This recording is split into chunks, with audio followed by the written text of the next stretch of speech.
আমাদের প্রতিদিনের আহার্যের বিশিষ্ট স্থান দখল করে আছে। লাউয়ের ফুল, লতা পাতা এমনকি শুকনো খোলও কাজে লাগে। সেতিরোগ ও মুখের মেস্তা দাগ তুলতে লাউ বিশেষ ভূমিকা রাখে। লাউয়ের ফুল ডিমের সঙ্গে মিশিয়ে ভাজি করলে তার স্বাদ হয় অসাধারণ। লাউয়ের পাতা উত্তম শাক। লাউয়ের খোলা দিয়ে তৈরি হয় ডুগডুগি বা একতারা।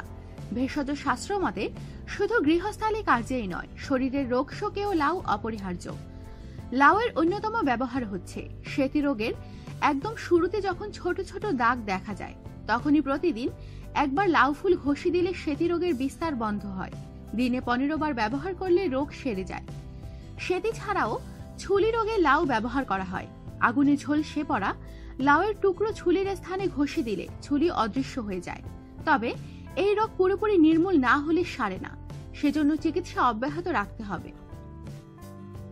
সুপ্রাচীন কাল থেকে মুখের সৌন্দর্য বাড়ানোর জন্য লাউ ব্যবহার করে আসছে। কচি লাউয়ের সাদা নরম অংশটি প্রতিদিন মুখে ঘষতে হয়। এতে ত্বকের মরাকোষ উঠে যায় এবং বলিরেখা দূর হয়। ত্বক হয় টানটান। মুখের মেস্তা দাগ উঠাতেও লাউ ব্যবহার করা হয়। মুখের দাগ সৃষ্টি হওয়া মাত্রই লাউয়ের টুকরা ঘষতে হয় মুখে। এতে কয়েকদিনের মধ্যে মেস্তার দাগ উঠে যায়। লাউয়ের টুকরা ঘষলে মুখের কালো দাগও উঠে যায়।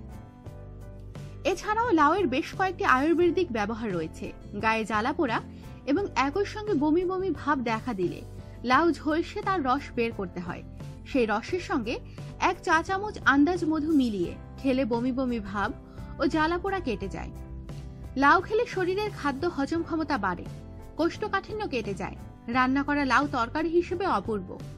হযরত মুহাম্মদ সাল্লাল্লাহু আলাইহি সাল্লাম এর সবচেয়ে প্রিয় তরকারি ছিল লাউ।